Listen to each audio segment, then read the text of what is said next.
ఈ ఆధ్యాత్మికమైన కేతు శ్లోకాన్ని 108 సార్లు జపించండి లేదా వినండి. కేతు గ్రహం మోక్షం, వైరాగ్యం, అంతఃప్రజ్ఞ, ఆధ్యాత్మిక బోధనకు అధిపతి. ఆయన అనుగ్రహంతో గందరగోళాలు, ప్రతికూల శక్తులు తొలగి ఆధ్యాత్మిక జాగరణ కలుగుతుంది. అనేక రూప వర్ణైశ్చ శతశోధ సహస్రశః ఉత్పాత రూపో జగతాం పీడాం హర్తు మే తమః. అనేక రూప వర్ణైశ్చ శతశోధ సహస్రశః ఉత్పాత రూపో జగతాం పీడాం హర్తు మే తమః. అనేక రూప వర్ణైశ్చ శతశోధ సహస్రశః ఉత్పాత రూపో జగతాం పీడాం హర్తు మే తమః. అనేక రూప వర్ణైశ్చ శతశోధ సహస్రశః ఉత్పాత రూపో జగతాం పీడాం హర్తు మే తమః. అనేక రూప వర్ణైశ్చ శతశోధ సహస్రశః ఉత్పాత రూపో జగతాం పీడాం హర్తు మే తమః. అనేక రూప వర్ణైశ్చ శతశోధ సహస్రశః ఉత్పాత రూపో జగతాం పీడాం హర్తు మే తమః. అనేక రూప వర్ణైశ్చ శతశోధ సహస్రశః ఉత్పాత రూపో జగతాం పీడాం హర్తు మే తమః. అనేక రూప వర్ణైశ్చ శతశోధ సహస్రశః ఉత్పాత రూపో జగతాం పీడాం హర్తు మే తమః. అనేక రూప వర్ణైశ్చ శతశోధ సహస్రశః ఉత్పాత రూపో జగతాం పీడాం హర్తు మే తమః. అనేక రూప వర్ణైశ్చ శతశోధ సహస్రశః ఉత్పాత రూపో జగతాం పీడాం హర్తు మే తమః. అనేక రూప వర్ణైశ్చ శతశోధ సహస్రశః ఉత్పాత రూపో జగతాం పీడాం హర్తు మే తమః. అనేక రూప వర్ణైశ్చ శతశోధ సహస్రశః ఉత్పాత రూపో జగతాం పీడాం హర్తు మే తమః. అనేక రూప వర్ణైశ్చ శతశోధ సహస్రశః ఉత్పాత రూపో జగతాం పీడాం హర్తు మే తమః. అనేక రూప వర్ణైశ్చ శతశోధ సహస్రశః ఉత్పాత రూపో జగతాం పీడాం హర్తు మే తమః. అనేక రూప వర్ణైశ్చ శతశోధ సహస్రశః ఉత్పాత రూపో జగతాం పీడాం హర్తు మే తమః. అనేక రూప వర్ణైశ్చ శతశోధ సహస్రశః ఉత్పాత రూపో జగతాం పీడాం హర్తు మే తమః. అనేక రూప వర్ణైశ్చ శతశోధ సహస్రశః ఉత్పాత రూపో జగతాం పీడాం హర్తు మే తమః. అనేక రూప వర్ణైశ్చ శతశోధ సహస్రశః ఉత్పాత రూపో జగతాం పీడాం హర్తు మే తమః. అనేక రూప వర్ణైశ్చ శతశోధ సహస్రశః ఉత్పాత రూపో జగతాం పీడాం హర్తు మే తమః. అనేక రూప వర్ణైశ్చ శతశోధ సహస్రశః ఉత్పాత రూపో జగతాం పీడాం హర్తు మే తమః. అనేక రూప వర్ణైశ్చ శతశోధ సహస్రశః ఉత్పాత రూపో జగతాం పీడాం హర్తు మే తమః. అనేక రూప వర్ణైశ్చ శతశోధ సహస్రశః ఉత్పాత రూపో జగతాం పీడాం హర్తు మే తమః. అనేక రూప వర్ణైశ్చ శతశోధ సహస్రశః ఉత్పాత రూపో జగతాం పీడాం హర్తు మే తమః. అనేక రూప వర్ణైశ్చ శతశోధ సహస్రశః ఉత్పాత రూపో జగతాం పీడాం హర్తు మే తమః. అనేక రూప వర్ణైశ్చ శతశోధ సహస్రశః ఉత్పాత రూపో జగతాం పీడాం హర్తు మే తమః. అనేక రూప వర్ణైశ్చ శతశోధ సహస్రశః ఉత్పాత రూపో జగతాం పీడాం హర్తు మే తమః. అనేక రూప వర్ణైశ్చ శతశోధ సహస్రశః ఉత్పాత రూపో జగతాం పీడాం హర్తు మే తమః. అనేక రూప వర్ణైశ్చ శతశోధ సహస్రశః ఉత్పాత రూపో జగతాం పీడాం హర్తు మే తమః. అనేక రూప వర్ణైశ్చ శతశోధ సహస్రశః ఉత్పాత రూపో జగతాం पीडां हर्तुमेतमः अनेकरूपवर्णैश्च शतशोऽथसहस्रशः उत्पातरूपो जगतां पीडां हर्तुमेतमः अनेकरूपवर्णैश्च शतशोऽथसहस्रशः उत्पातरूपो जगतां पीडां हर्तुमेतमः अनेकरूपवर्णैश्च शतशोऽथसहस्रशः उत्पातरूपो जगतां पीडां हर्तुमेतमः अनेकरूपवर्णैश्च शतशोऽथसहस्रशः उत्पातरूपो जगतां पीडां हर्तुमेतमः अनेकरूपवर्णैश्च शतशोऽथसहस्रशः उत्पातरूपो जगतां पीडां हर्तुमेतमः अनेकरूपवर्णैश्च शतशोऽथसहस्रशः उत्पातरूपो जगतां पीडां हर्तुमेतमः अनेकरूपवर्णैश्च शतशोऽथसहस्रशः उत्पातरूपो जगतां पीडां हर्तुमेतमः अनेकरूपवर्णैश्च शतशोऽथसहस्रशः उत्पातरूपो जगतां पीडां हर्तुमेतमः अनेकरूपवर्णैश्च शतशोऽथसहस्रशः उत्पातरूपो जगतां पीडां हर्तुमेतमः अनेकरूपवर्णैश्च शतशोऽथसहस्रशः उत्पातरूपो जगतां पीडां हर्तुमेतमः अनेकरूपवर्णैश्च शतशोऽथसहस्रशः उत्पातरूपो जगतां पीडां हर्तुमेतमः अनेकरूपवर्णैश्च शतशोऽथसहस्रशः उत्पातरूपो जगतां पीडां हर्तुमेतमः अनेकरूपवर्णैश्च शतशोऽथसहस्रशः उत्पातरूपो जगतां पीडां हर्तुमेतमः अनेकरूपवर्णैश्च शतशोऽथसहस्रशः उत्पातरूपो जगतां पीडां हर्तुमेतमः अनेकरूपवर्णैश्च शतशोऽथसहस्रशः उत्पातरूपो जगतां पीडां हर्तुमेतमः अनेकरूपवर्णैश्च शतशोऽथसहस्रशः उत्पातरूपो जगतां पीडां हर्तुमेतमः अनेकरूपवर्णैश्च शतशोऽथसहस्रशः उत्पातरूपो जगतां पीडां हर्तुमेतमः अनेकरूपवर्णैश्च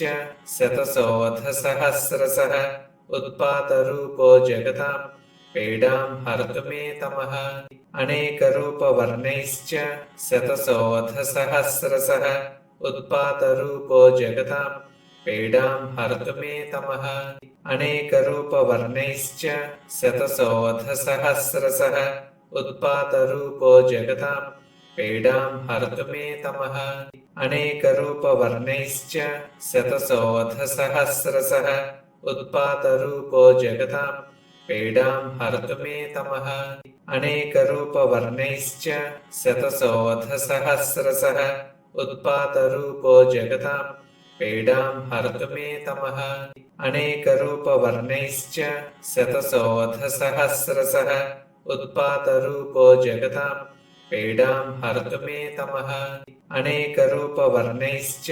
शतशोऽथसहस्रशः उत्पातरूपो जगतां पीडां हर्तुमेतमः अनेकरूपवर्णैश्च शतशोऽथसहस्रशः उत्पातरूपो जगतां पीडां हर्तुमेतमः अनेकरूपवर्णैश्च शतशोऽथसहस्रशः उत्पातरूपो जगतां पीडां हर्तुमेतमः अनेकरूपवर्णैश्च शतशोऽथसहस्रशः उत्पातरूपो जगतां पीडां हर्तुमेतमः अनेकरूपवर्णैश्च शतशोऽथसहस्रशः उत्पातरूपो जगतां पीडां हर्तुमेतमः अनेकरूपवर्णैश्च शतशोऽथसहस्रशः उत्पातरूपो जगतां पीडां हर्तुमेतमः अनेकरूपवर्णैश्च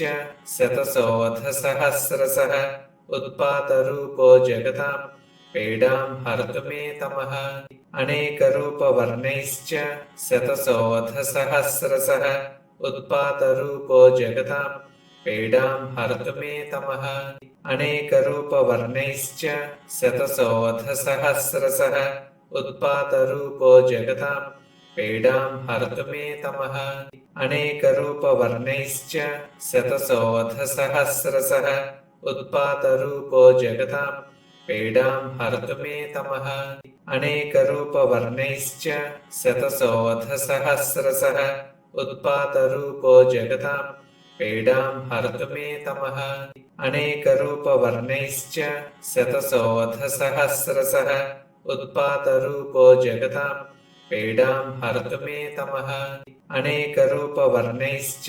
शतशोऽथसहस्रशः उत्पातरूपो जगतां पीडां हरतु मे तमः अनेकरूपवर्णैश्च शतशोऽथसहस्रशः उत्पातरूपो जगतां पीडां हरतु मे तमः अनेकरूपवर्णैश्च शतशोऽथसहस्रशः उत्पातरूपो जगतां पीडां हरतु मे तमः अनेकरूपवर्णैश्च शतशोऽथसहस्रशः उत्पातरूपो जगतां पीडां हरतु मे तमः अनेकरूपवर्णैश्च शतशोऽथसहस्रशः उत्पातरूपो जगतां पीडां हरतु मे तमः अनेकरूपवर्णैश्च शतशोऽथसहस्रशः उत्पातरूपो जगतां पीडां हरतु मे तमः अनेकरूपवर्णैश्च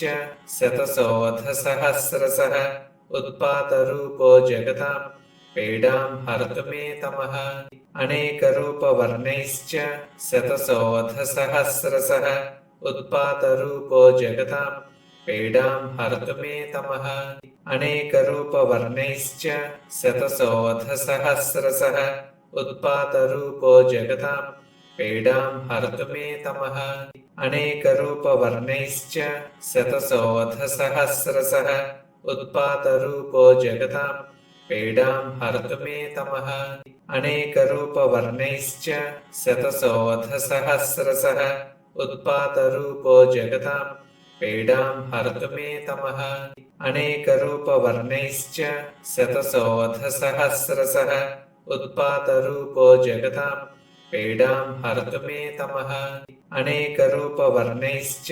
शतशोऽथसहस्रशः उत्पातरूपो जगतां पीडां हरतु मे तमः अनेकरूपवर्णैश्च शतशोऽथसहस्रशः उत्पातरूपो जगतां पीडां हरतु मे तमः अनेकरूपवर्णैश्च शतशोऽथसहस्रशः उत्पातरूपो जगतां पीडां हरतु मे तमः अनेकरूपवर्णैश्च शतशोऽथसहस्रशः उत्पातरूपो जगतां पीडां हरतु मे तमः अनेकरूपवर्णैश्च शतशोऽथसहस्रशः उत्पातरूपो जगतां पीडां हरतु मे तमः अनेकरूपवर्णैश्च शतशोऽथसहस्रशः उत्पातरूपो जगतां पीडां हरतु मे तमः अनेकरूपवर्णैश्च